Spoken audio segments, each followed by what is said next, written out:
Avez-vous déjà eu cette étrange impression que, malgré tout ce que vous avez accompli, quelque chose de plus profond vous échappe? Un vide discret, persistant, que ni les réussites ni les plaisirs ne parviennent à combler. Ce n'est pas une crise passagère. C'est un appel. Un murmure, enfoui sous des années de silence, qui vous invite à vous rappeler. Ce que vous êtes sur le point d'entendre ne s'adresse pas à votre intellect. Cela parle directement à l'espace sacré de votre être. Cet endroit que vous n'avez peut-être jamais nommé, mais que vous avez toujours senti. Et si votre quête de sens n'était pas un chemin vers quelque chose de nouveau, mais un lent retour vers une vérité oubliée? Et si la prison dans laquelle vous vous sentez enfermé n'était pas faite de murs, mais d'habitudes, de rôles, d'histoires? Ce n'est pas un hasard si vous êtes ici. Ce moment est une brèche, une invitation à faire tomber le voile. Car ce que vous cherchez là-dehors pourrait bien être ce qui, en vous, n'a jamais cessé d'attendre d'être vu. Avez-vous déjà ressenti un écho silencieux à l'intérieur de vous, comme une note suspendue entre deux mondes, un appel à quelque chose que vous ne pouvez ni nommer ni ignorer? Peut-être au milieu d'un moment ordinaire, en marchant dans la rue, en regardant le ciel, en écoutant une musique, ce frisson subtil vous a traversé. Ce n'est pas un hasard. C'est un rappel. Beaucoup vivent toute une vie sans comprendre d'où vient ce manque diffus, cette impression d'être incomplet malgré l'abondance, d'être fatigué même au milieu du repos. Mais ceux qui prennent le temps d'écouter, vraiment écouter, comprennent que ce vide n'est pas une faiblesse. C'est une mémoire. Avant les rôles, avant les responsabilités, avant même l'idée de qui nous devons être, il y avait une présence. Une sensation d'unité, de complétude. Un état d'être pur, sans attente. Mais au fil du temps, ce souvenir a été recouvert. Par des mots, des croyances, des urgences quotidiennes. Et pourtant, il n'a jamais disparu. L'appel silencieux n'a rien de spectaculaire. Il ne crie pas. Il murmure. Il s'infiltre dans le silence entre deux pensées, dans le soupir après une longue journée. Il vous parle quand vous êtes seul, quand les distractions tombent, quand votre cœur est à nu. Et ce qu'il dit est simple. Tu n'as jamais été séparé. Tu as juste oublié. Ce retour à soi ne commence pas par une révolution. Il commence par une pause. Une respiration consciente. Un moment de vulnérabilité accepté. C'est l'instant où l'on cesse de fuir le silence, où l'on se permet de ne pas savoir, de ne pas contrôler, de simplement être. Certains diront que c'est une illusion, que la spiritualité est une fuite, une consolation. Mais ceux qui ont entendu l'appel savent qu'il ne s'agit pas de croire, mais de se souvenir. Car au fond de chaque être humain existe une certitude muette, une vérité que les mots peinent à traduire, mais que l'âme reconnaît immédiatement. Ce n'est pas un hasard si vous êtes ici, maintenant. Quelque chose en vous a répondu. Peut-être timidement, peut-être avec scepticisme, mais la vibration est là. Ce n'est pas une idée neuve. C'est une reconnaissance ancienne. Un frisson que même la logique ne peut annuler. On ne choisit pas ce moment. Il vient quand l'âme est prête, même si l'esprit doute encore. C'est comme une lumière au loin que vous n'avez pas allumée, mais que vous voyez clignoter dans l'obscurité. Elle vous attire non pas parce qu'elle est brillante, mais parce qu'elle est familière. L'appel silencieux ne demande rien. Il n'impose pas. Il invite. Il ouvre une porte. À chacun de choisir s'il veut la franchir. Mais une fois le pas franchi, rien ne sera plus jamais tout à fait pareil. Car ce que l'on commence à voir, même faiblement, transforme irrémédiablement la manière dont on regarde le monde. Vous commencerez à percevoir des motifs là où avant il n'y avait que hasard.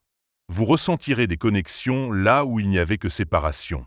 Et dans les moments de solitude, au lieu de peur, il y aura une étrange sensation de présence. C'est ici que commence le voyage.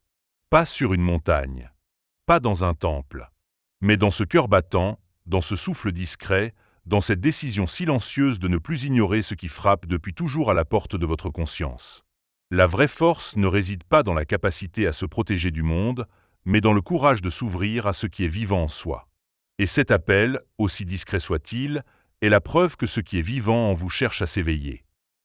Imaginez un être fait de lumière, libre de toute limite, vibrant dans un état de pure clarté. Cet être, c'est l'âme à l'origine. Non chargée de nom, de rôle ou de mémoire terrestre, elle est née d'une source infinie où tout est unité, où rien ne manque. Dans ce lieu sans lieu, il n'y a ni haut ni bas, ni passé ni avenir. Simplement la présence absolue, silencieuse, paisible. Et pourtant, quelque chose en elle a ressenti le besoin de plus. Non pas plus de possession, mais plus de compréhension. Plus de contraste. Une soif d'expérience. Ce n'est pas une chute. C'est une décision. Une décision si profonde, si radicale, qu'elle ne peut être comprise par la logique humaine. L'âme choisit la matière non pas par erreur, mais par amour. Elle voulait goûter à la densité, comprendre la différence, expérimenter la séparation. Pas pour se punir, mais pour se découvrir autrement. Pour toucher la forme et, à travers elle, retrouver l'informe. Pour apprendre ce que signifie être limité, afin de redécouvrir la puissance de l'illimité. C'est une descente sacrée.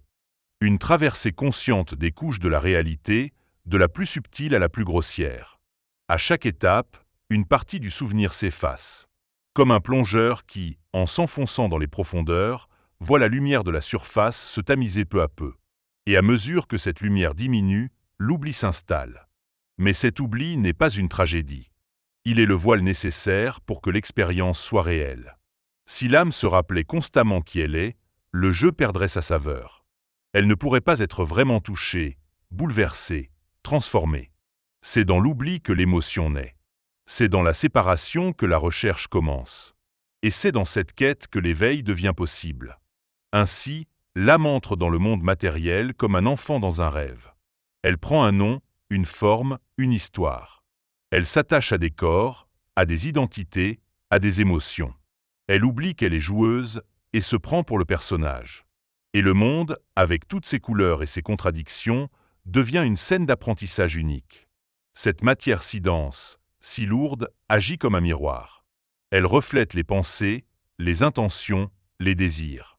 Elle résiste, elle confronte, elle oblige à ralentir. Elle rend visible ce qui était invisible. Et c'est là toute la beauté de la matière. Elle ne nie pas l'esprit, elle le révèle. Chaque douleur, chaque épreuve, chaque extase est une opportunité. L'âme, en traversant la joie et la souffrance, affine sa perception. Elle découvre des dimensions d'elle-même qu'elle ne pouvait pas connaître depuis la lumière pure. Car on ne peut comprendre le chaud qu'en ayant connu le froid. On ne peut goûter la plénitude qu'après le vide. Certains diront que cette descente est une malédiction, qu'elle a éloigné l'âme de Dieu, de la vérité, de l'amour. Mais ceux qui écoutent attentivement savent que ce n'est pas un éloignement, c'est un détour. Une courbe sacrée. Un voyage à travers les formes pour mieux retrouver l'essence. L'âme n'a pas été punie. Elle a choisi d'entrer dans ce monde pour s'y perdre temporairement, afin de se retrouver pleinement. Et cette décision, aussi étrange qu'elle puisse paraître du point de vue humain, est une preuve d'un immense courage. Car il faut du courage pour oublier qui l'on est. Il faut de l'amour pour accepter de se fragmenter, de souffrir, de douter, dans l'unique but de mieux aimer, mieux comprendre, mieux être. Ce choix est inscrit en nous. Même si nous avons oublié, même si nous résistons à l'idée que nous avons voulu cela, une part silencieuse en nous sait. Elle sait que chaque pas que nous faisons dans cette vie a un sens. Que chaque perte, chaque gain, chaque silence est une leçon gravée dans la chair pour raviver une sagesse endormie. Et un jour, souvent dans un moment inattendu, ce souvenir ressurgit, comme une bouffée d'air dans les profondeurs. L'âme se rappelle que rien n'est contre elle, que tout a été orchestré pour l'éveil. Et dans ce souvenir, il y a une paix que rien d'extérieur ne peut offrir. Une paix qui vient de la reconnaissance que tout, absolument tout, avait un but. La matière n'est pas l'ennemi. Le corps n'est pas une cage. Ce sont des alliés, des temples temporaires, des portails. À travers eux, l'âme apprend à s'ancrer, à créer, à ressentir.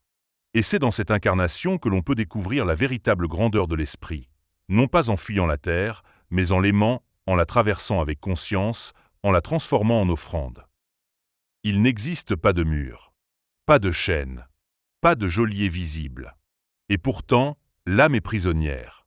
Non dans un cachot de pierre, mais dans une cage faite de pensées, de croyances, de peurs. C'est là la prison la plus subtile, la plus redoutable. Celle qu'on ne voit pas, celle qu'on confond avec la vie elle-même. Tout commence par une confusion. L'âme s'incarne, prend forme, entre dans une histoire. Et peu à peu, elle se met à croire qu'elle est cette histoire. Elle oublie qu'elle est conscience pure et commence à se définir par ce qu'elle ressent, ce qu'elle possède, ce qu'on dit d'elle. Ce glissement est imperceptible. Il ne fait pas de bruit. Mais il marque le début de l'enfermement. L'attachement naît. D'abord aux sensations, la douceur d'un toucher, la chaleur d'un regard. Puis au rôle, l'enfant, l'ami, l'amant, le parent. Puis aux idées, qui je suis, ce que je vaux, ce que je mérite. Et sans s'en rendre compte, l'âme s'identifie à chaque élément de son décor, jusqu'à ne plus voir qu'elle en est distincte. Les illusions ne sont pas de simples erreurs de perception. Ce sont des reflets que l'on a tellement regardés qu'ils sont devenus des vérités. Je suis mes émotions. Je suis mon passé. Je suis ce que les autres pensent de moi. Ces phrases s'infiltrent, s'enracinent et forment les barreaux invisibles de la cellule. Mais le plus insidieux dans cette prison, c'est qu'elle rassure. Elle donne un cadre, une structure. Elle propose une identité claire, bien que fausse. Et l'âme, à force d'oublier, finit par s'y attacher. Elle a peur du vide. Elle a peur de ne plus savoir qui elle est si elle lâche ce qu'elle croit être. Ce que l'on appelle liberté, dans ce monde, est souvent un mirage. Un choix entre deux cages. Une illusion de contrôle. Mais l'âme qui commence à s'éveiller sent que quelque chose cloche. Elle sent que malgré les réussites, les titres, les possessions, quelque chose reste enfermé. Et ce quelque chose, c'est elle. Elle ressent un malaise qu'aucune distraction ne soulage. Une nostalgie étrange, comme un appel d'un lieu qu'elle ne peut situer. Ce n'est pas de la tristesse. C'est un début d'éveil. Une lumière qui filtre à travers les fissures du décor. L'identité que l'on s'est construite est souvent une armure. Une protection contre la peur de disparaître. Mais cette armure devient un poids. Elle empêche le mouvement. Elle étouffe l'élan vital. Et pour retrouver la liberté, il ne s'agit pas de s'en débarrasser brusquement, mais de commencer à la regarder avec honnêteté. Quels sont les masques que je porte? À quelles idées suis-je enchaîné? À quoi est-ce que je tiens si fort que l'idée de le perdre me terrifie? Ces questions ne sont pas faciles. Elles dérangent. Mais elles sont le début de la fissure dans les murs de la prison. On ne détruit pas l'illusion par la force. On la dissout par la lumière. En regardant de près, en observant, en interrogeant chaque certitude. L'âme ne cherche pas à fuir ce qu'elle a construit.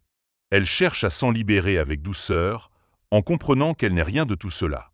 Et plus elle avance, plus elle découvre que la vraie liberté n'est pas l'absence de contraintes extérieures. C'est l'absence d'attachement intérieur. Être libre, ce n'est pas faire ce que l'on veut. C'est ne plus être esclave de ce que l'on croit vouloir. Le monde reste le même. Les situations ne changent pas toujours. Mais la manière de les vivre, oui. Une âme libre peut traverser la douleur sans s'y attacher.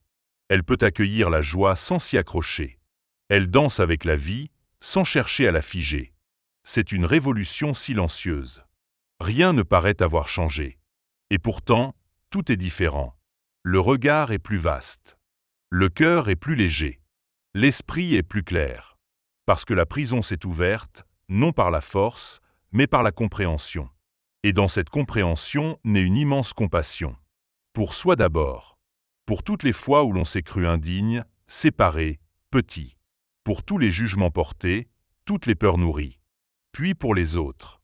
Car on voit que chacun, à sa manière, cherche la sortie. Même ceux qui semblent les plus fermés, les plus égarés, sont en réalité en chemin. La libération n'est pas un point d'arrivée. C'est un état d'être. Un art de vivre dans le monde sans en devenir prisonnier.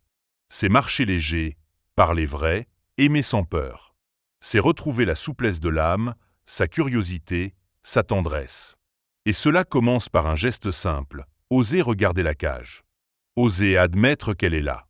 Ne plus faire semblant. Ne plus se mentir. Alors, les barreaux se mettent à fondre. Et l'âme, doucement, se redresse. Elle sent l'air sur sa peau. Elle entend l'appel du large. Elle se souvient qu'elle peut voler. Un jour, sans raison apparente, au détour d'un silence ou au cœur d'un bouleversement, quelque chose s'ouvre. Un espace. Une vibration. Une sensation de familiarité avec une paix que l'on ne peut expliquer. C'est là que tout commence, là où l'éveil n'est pas une explosion, mais un frémissement. Un murmure. Ce murmure, c'est la mémoire intérieure. Celle qui n'a jamais disparu, mais qui patientait sous les couches d'oubli. Il ne vient pas avec fracas, il ne s'impose pas. Il attend. Il attend que l'âme soit prête, que l'esprit s'adoucisse, que le cœur se fissure juste assez pour que la lumière s'y infiltre. L'éveil n'est pas une destination spectaculaire. Ce n'est pas un exploit à accomplir. C'est un retour. Une reconnexion. Une reconnaissance. Un regard porté vers l'intérieur et qui, au lieu de ne trouver que vide et chaos, découvre un feu calme, ancien, intact. À ce moment-là, il n'y a pas de révélation verbale. Il n'y a pas de vérité à proclamer. Il y a un ressenti. Un apaisement qui dépasse les mots. Une certitude silencieuse que quelque chose en soi sait. Et cette certitude suffit. Ce n'est pas toujours agréable. Parfois, l'éveil arrive comme un vertige. Tout ce que l'on croyait solide se délite. Les repères tombent. Le passé semble lointain, le futur flou. Mais au milieu de cette brume, une présence douce émerge. Elle ne donne pas de réponse, elle dissipe les questions. Ce qui se réveille en nous n'est pas nouveau. C'est ce que nous avons toujours été. Ce que nous étions avant les noms, les rôles, les masques. C'est l'être nu, libre, vibrant. Et ce réveil est souvent précédé par un vide. Un creux. Une fatigue de chercher ailleurs ce qui n'a jamais quitté notre centre. Il ne faut pas chercher à provoquer l'éveil. Il faut l'accueillir. Il ne s'offre pas à ceux qui l'exigent. Il se glisse chez ceux qui s'abandonnent. Ceux qui ont accepté de ne plus savoir, de ne plus contrôler. Il se manifeste dans les silences entre les battements du cœur, dans les regards simples, dans les instants de pure présence. Et lorsque l'on sent cette mémoire revenir, il ne faut pas l'enfermer dans des définitions. Il faut l'écouter, car elle parle un langage ancien, celui du ressenti, de l'intuition, de l'évidence. C'est une vérité qui ne se prouve pas. Elle se vit. Ce murmure peut être discret, mais il transforme tout. Il change la façon de voir le monde. Il rend chaque chose sacrée, même les plus simples. L'eau qui coule, le vent qui frôle, le visage d'un inconnu, tout devient message, reflet, miroir. Et plus on écoute, plus la lumière s'intensifie. Elle ne vient pas de l'extérieur. Elle émerge de l'intérieur, comme si l'âme, en se souvenant d'elle-même, se remettait à rayonner. Il existe une manière de voir qui ne passe pas par les yeux. Une perception qui ne dépend pas de la lumière, mais de la présence. C'est ce que les anciens appelaient l'œil intérieur. Non pas un organe mystique, mais une capacité subtile, enfouie en chacun de nous, à percevoir l'essence des choses au-delà de leur forme. Voir l'invisible ne signifie pas imaginer ce qui n'existe pas. Cela veut dire reconnaître ce qui a toujours été là, mais que nos sens distraits, nos esprits occupés, n'ont jamais vraiment regardé. Cela commence par un ralentissement, une attention nouvelle, une disponibilité intérieure. Lorsque l'on commence à voir autrement, on ne se contente plus de regarder un arbre comme un tronc et des feuilles. On sent sa présence. On capte son silence. On devine le souffle qui l'habite. L'œil intérieur perçoit l'énergie derrière la matière, la vibration derrière la forme, le sens derrière l'apparence. Mais pour cultiver cet œil, il faut d'abord désapprendre. Désapprendre les automatismes du jugement. Désapprendre à nommer tout trop vite. Désapprendre à filtrer la réalité selon ce que l'on croit savoir. Car chaque étiquette posée est un voile. Et chaque voile nous éloigne de la vérité nue. Voir l'invisible, c'est faire silence. C'est suspendre le mental bavard. C'est entrer dans une forme de contemplation où rien n'a besoin d'être compris pour être pleinement ressenti. Il ne s'agit pas de fuir la pensée, mais de l'aligner. De la laisser se poser comme un lac calme, jusqu'à ce que le reflet devienne limpide. Dans cet état de vision intérieure, le monde devient vivant. Chaque chose semble parler, raisonner, porter un message. Ce ne sont pas des hallucinations. C'est une reconnexion. Car tout, absolument tout dans la vie, porte une empreinte du sacré. Mais seuls ceux qui regardent avec l'âme peuvent le voir. Ce regard n'est pas passif. Il transforme. Il transfigure. Un simple moment de silence peut devenir un enseignement. Un geste banal peut révéler une profondeur insoupçonnée. Parce que l'œil intérieur ne cherche pas à analyser, mais à ressentir. Et ce ressenti est un fil d'or. Il nous guide. Il nous prévient. Il nous éclaire. Il ne parle pas en mots, mais en élan, en frisson, en évidence calme. L'intuition est sa langue. La présence est son terrain. Mais dans un monde qui valorise la vitesse, l'accumulation, le visible et le mesurable, cette capacité est atrophiée. Elle ne disparaît pas, mais elle dort. Et pour la réveiller, il faut oser aller à contre-courant. Il faut du courage pour s'asseoir en silence quand tout pousse à l'agitation. Il faut de la foi pour écouter l'invisible quand tout le monde parle plus fort. Cultiver l'œil intérieur, c'est une pratique. Ce n'est pas un don réservé à quelques initiés. C'est un art de vivre. Cela commence par l'observation simple. Regarder le ciel, écouter le vent, sentir sa respiration. Non pas comme des objets extérieurs, mais comme des expressions d'un même souffle. C'est aussi apprendre à regarder les autres différemment. Derrière les masques sociaux, les rôles, les maladresses, il y a une lumière. Même dans les yeux les plus ternes, une étincelle subsiste. Et lorsqu'on commence à la voir, quelque chose change. Le jugement laisse place à la compassion. La peur à la compréhension. Petit à petit, la séparation diminue. Le monde cesse d'être un décor étranger. Il devient un miroir. Un reflet de notre état intérieur. Et plus l'œil intérieur s'éveille, plus la vie devient une lecture sacrée. Un livre vivant écrit dans le langage de l'instant. Ce regard est guérisseur. Il ne cherche pas à corriger. Il accueille. Il éclaire les blessures sans les condamner. Il embrasse les zones d'ombre sans s'y perdre. Il voit la beauté là où le mental ne voyait que défaut. Et cette beauté, une fois perçue, ne peut plus être oubliée. Car celui qui a vu avec l'œil intérieur ne revient jamais complètement en arrière. Il peut douter, il peut s'éloigner, mais la mémoire est ancrée. Et cette mémoire le rappellera toujours au cœur des tempêtes. Elle lui dira « Tu as vu, tu sais, tu n'es pas séparé ». Il existe une forme de savoir que l'on ne trouve ni dans les livres, ni dans les écoles, ni même dans les paroles d'un maître. Un savoir silencieux, intime, antérieur à toute explication. C'est la gnose. Non pas une connaissance accumulée, mais une reconnaissance intérieure. Un éclair de vérité qui n'a pas besoin de preuves, parce qu'il résonne dans l'âme comme un souvenir. La gnose n'est pas transmise. Elle est ravivée.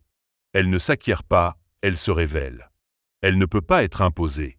Elle émerge quand le moment est juste, quand le voile de l'oubli devient assez fin pour laisser passer la lumière. Elle est là, en chacun de nous, comme une étincelle que le souffle du silence peut rallumer. Depuis l'enfance, on nous enseigne à chercher à l'extérieur les réponses, la validation, la vérité. Mais plus on cherche, plus le manque se creuse. Jusqu'au jour où l'on comprend que ce que l'on cherche était déjà là.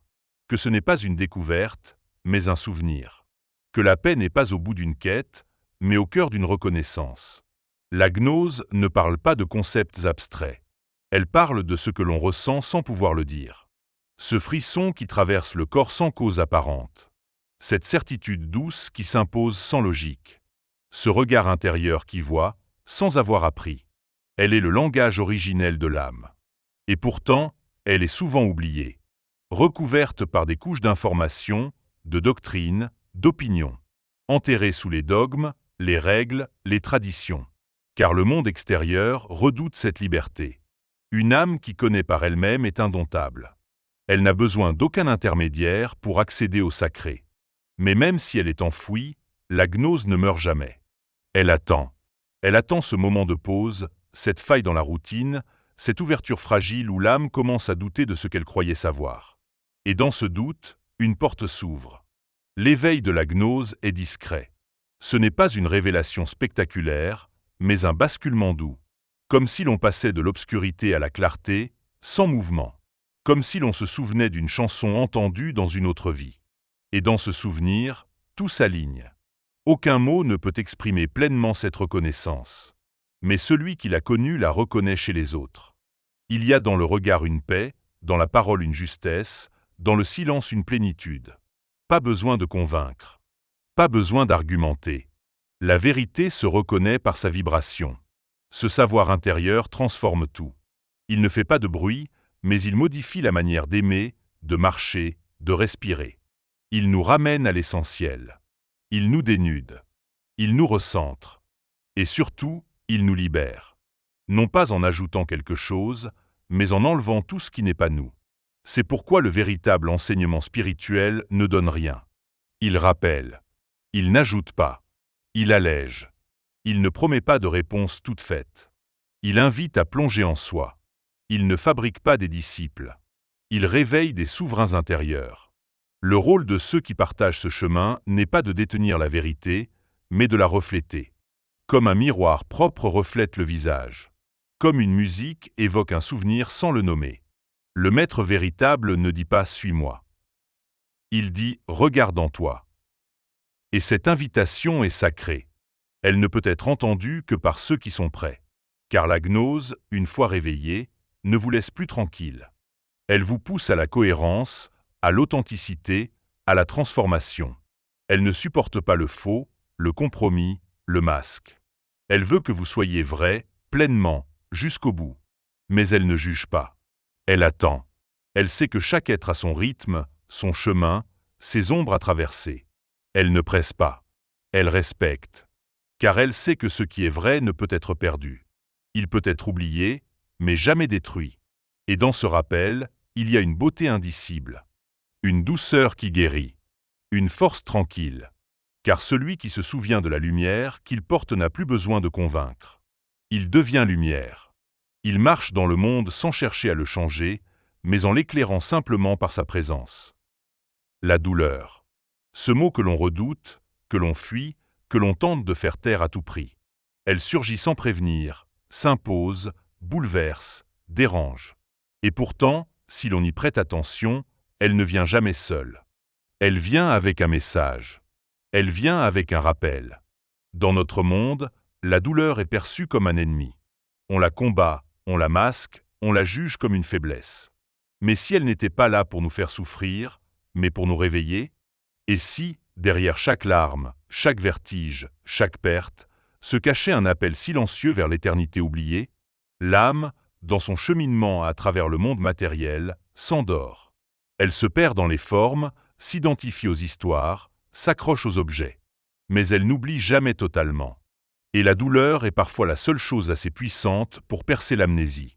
Assez brute pour fissurer les murs de l'illusion. Ce n'est pas une punition. C'est une invitation. Une vibration forte qui nous force à nous arrêter. À regarder. À ressentir. Lorsque tout va bien, nous nous distrayons. Nous poursuivons des mirages. Mais la douleur, elle, ne ment pas. Elle nous ramène à ce qui est vrai.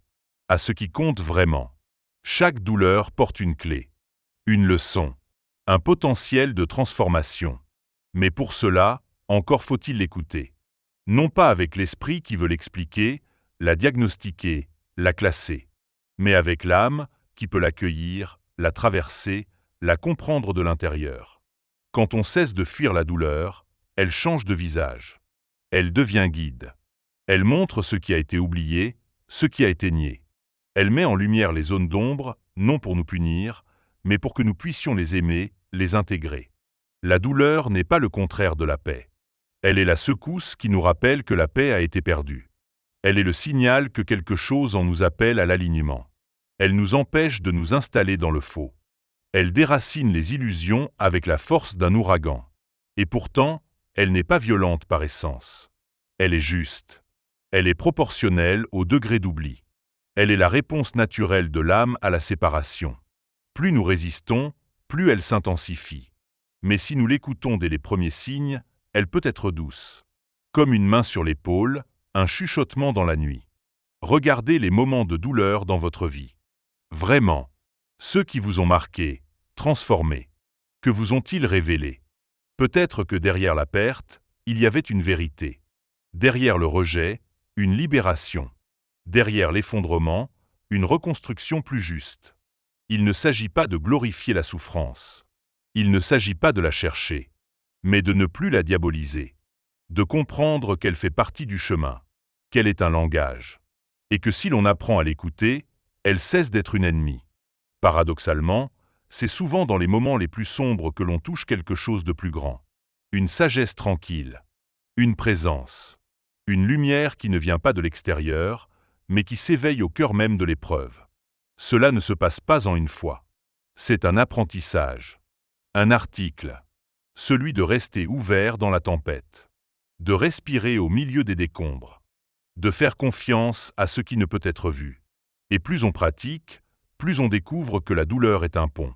Un passage. un portail.